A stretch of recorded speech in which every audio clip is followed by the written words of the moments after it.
All right, students, happy holidays. It is Thanksgiving week, and I know you have your persuasive essays you're working on.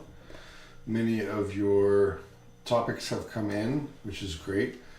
Remember, for this essay, I want you in the discussion to include both your own topic, but also to respond to two students and to find them each a article that might be useful to their essay.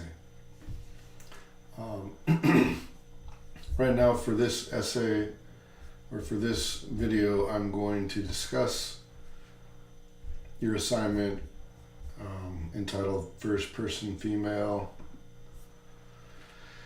And this is a nonfiction essay by Jim Harrison, written in 1999. I have the PDF here for you. It's pretty short and it's really good. I hope you will read it. I noticed when I was zooming in, it sometimes would lose the image. It would just show a black screen, but now it looks like it's working fine. But see, like this, that page is there, I promise you. So just zoom back out, refresh the page, and now it's sideways. So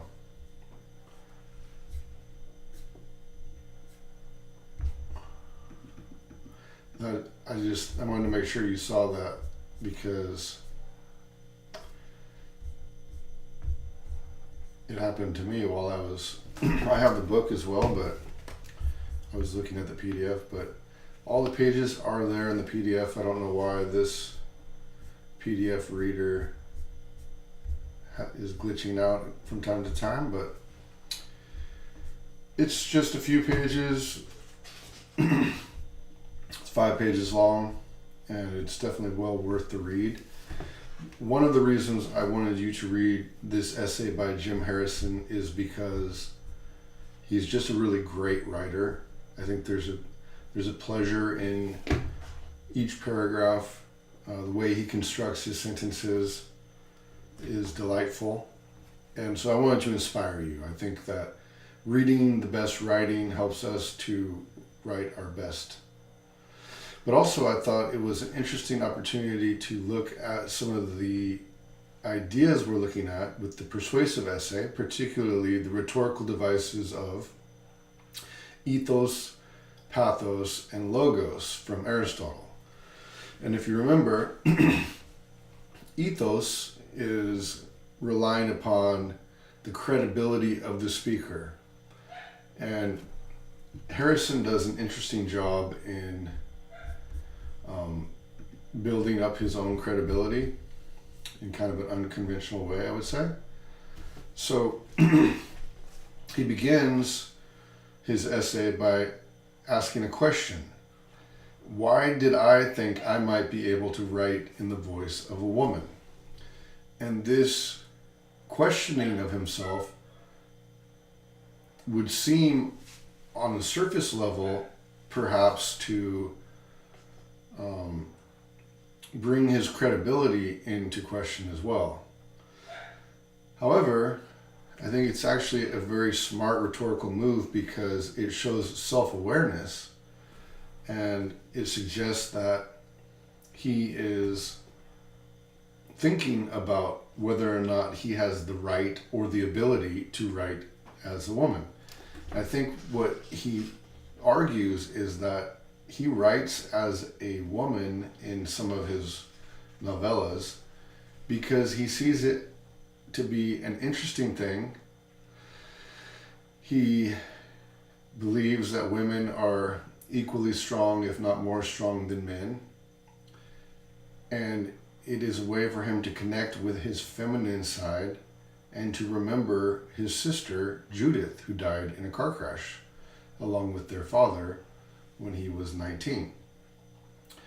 And so he begins by questioning his right, which I think is a strong move in creating his credibility as a writer. But then he goes further beyond just the question, his next sentences include anyone who knows a novelist or poet very well has probably figured out that they are not dealing with a true intellectual. And I think here many of you will be reminded of the essay we read, Hidden Intellectualism, by Graff, about different types of analytical thought that could be used in the academy but aren't. And this is an interesting statement by a poet, by a novelist, to say that novelists and poets are not true intellectuals.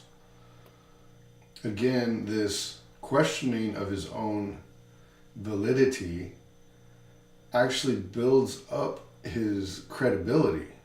We believe in him more as a thinker because he's making rhetorical moves that are the opposite of pretentious. He's not pretending that he knows more than he is able to say, but just the opposite. He is pretending to be less intellectual than perhaps he might really be.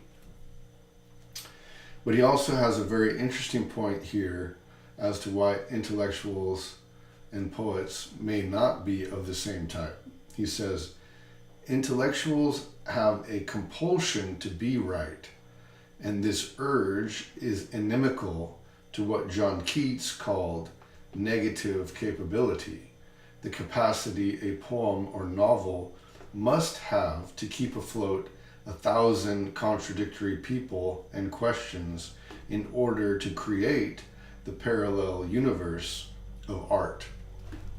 And he's referencing an idea that John Keats coined as negative capability, which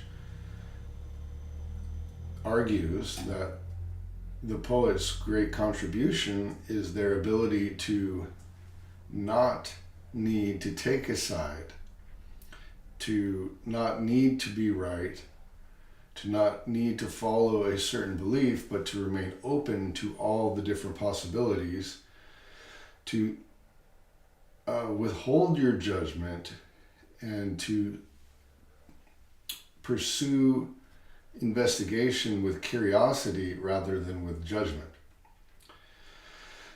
And and yet he, in this first paragraph, he's quoting two different intellectuals. He quotes Keats. In this next sentence, he's going to quote Foucault. And he ends the paragraph again bringing himself down to earth by quoting his mother.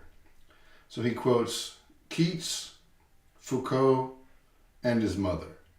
And I think that that is kind of the brilliant set of moves that this writer makes in this essay.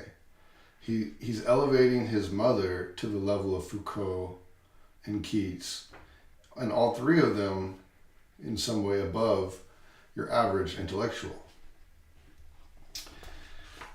On the next page, page 22, he's going through some different ideas about why he decided to write in the first person female voice. He says, there's the idea that my capability to write as a woman saved me from death by drugs and booze, in that manliness in our culture can paint you into a corner where the only thing left to do is eat roadkill and bite the moon. And so he's critiquing cultural norms, gender stereotypes that push men into self-destructive patterns. And he's saying that his decision to write from a woman's point of view perhaps saved his life because it liberated him from those tendencies. And then he goes on to state that his first inspiration to write from a female point of view came from a dream. And again, he's sort of taking shots at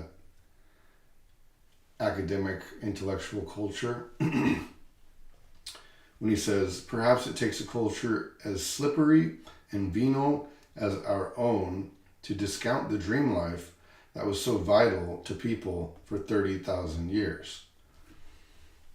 So he's saying, I know that people are not going to take this seriously because I'm saying it came to me in a dream, but I am suggesting that there's something wrong with our culture to not take dreams seriously, since people have considered dreams to be important for tens and tens of thousands of years. He goes on from that to where he set the first novella with the character Dalva in Nebraska. He says, a place that had always fascinated me as a stage for the collision of European and native cultures that culminated at Wounded Knee in 1890, but still survives in vital remnants today. If you're blind to this in our past, you're liable to be blind to it in the present and future. So again, critiquing our culture, U.S. culture, as having destructive gender stereotypes, but also having obscured the history of Native peoples. And so in this novella, he is doing both. He's questioning gender norms, and he's writing about Native histories by having his character be part Lakota, a woman who's part Lakota. And he continues, of course, the raw meat on the floor, the mystery is how to convincingly enter another's voice. And this is where he goes into the idea of the double, the feminine double to the male, and vice versa. He says he denigrates himself as a intellectual. He says, at 19 I was a poor scholar indeed, but I owned most of the Bollingen volumes of the collected works of Carl Jung. Rather than study the text, I mined it for my own purposes, though it would be a couple of decades before I had the wit to use the material. One troubling idea was Jung's question of what we have done with our twin sisters that the culture forces us to abandon at birth. And so here he cites this inspiration for an idea, an inquiry into how gender norms have caused us to lose touch with part of who we are.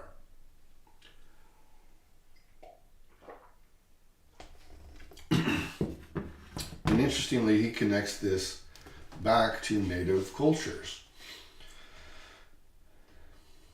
He says, an additional source was my sometimes casual but lifelong study of the roots of American Indian culture.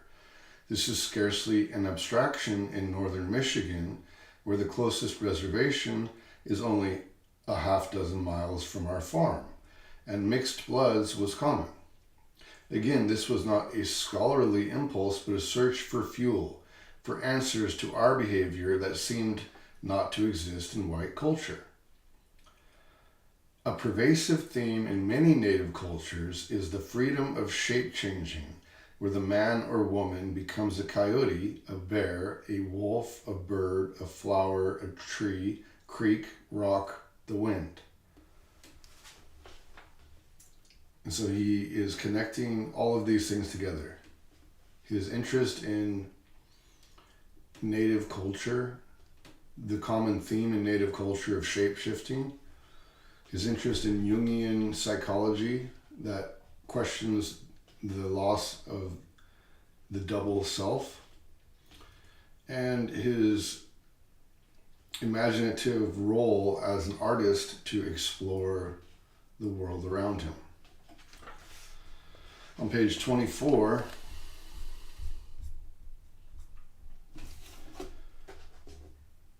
he also states that by writing from a female point of view, writing as a woman character, he was able to say things that he wouldn't have been comfortable saying. And now there's some interesting irony in this, because as Jim Harrison, he's talking about what he could say as a character, and so he's just providing a mask or a frame to say what he really thinks.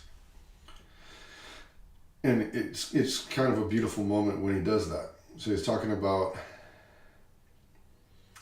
her view of cowboys, and she says, "There's a terrible illusion that the grandeur of landscape contributes to the grandeur of personality." And then, end quote, Harrison states that, "I have too many cowboy friends to say such a thing, but Dalva was up to it." So he's making a critique by saying what he can't say and creating a voice to say it.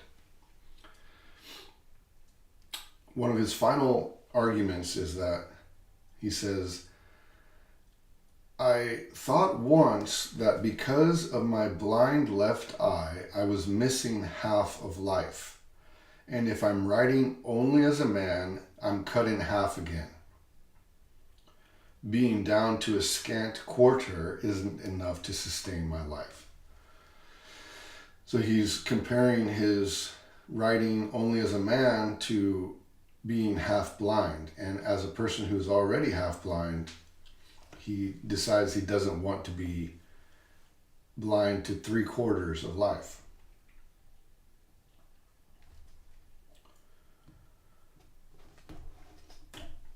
On page 25,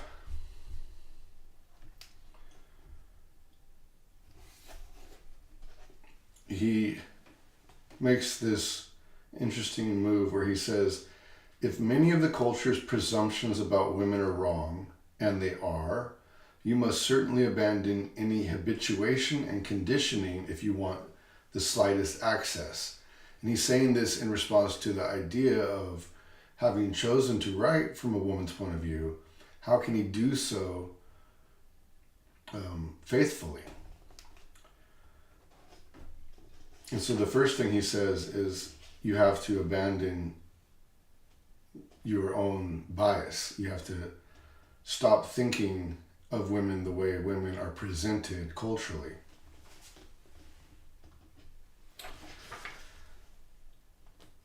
And then he ends the essay by stating that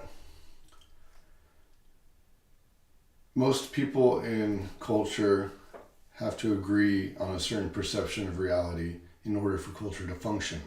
But artists are the ones who pose the questions, and the questions serve to make life more vital. He says their calling from the beginning has been to maintain the vitality of the human spirit, whether by saying no in thunder or assuming a voice not of their own sex.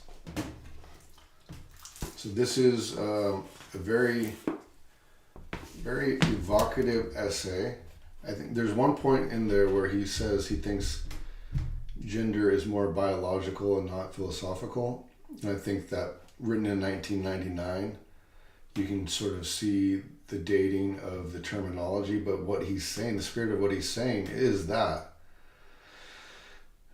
there is nothing inherently separate about men or women, and that it's really our responsibility as creative thinkers, as writers, to explore what it means to think from a different point of view. So this is a persuasive essay. He's trying to persuade the reader that he has the right to write as a woman, that it's important, that it's because we've been robbed of half of our being through conditioning of culture, that there is a connection to native culture through this imagining of shape-shifting, this practice of becoming another, and that all of these things are vital practices of an artist. So let me know what you think about this essay. I hope you enjoy it. I hope you draw some inspiration from it. And I hope you're making good progress on your own persuasive essays.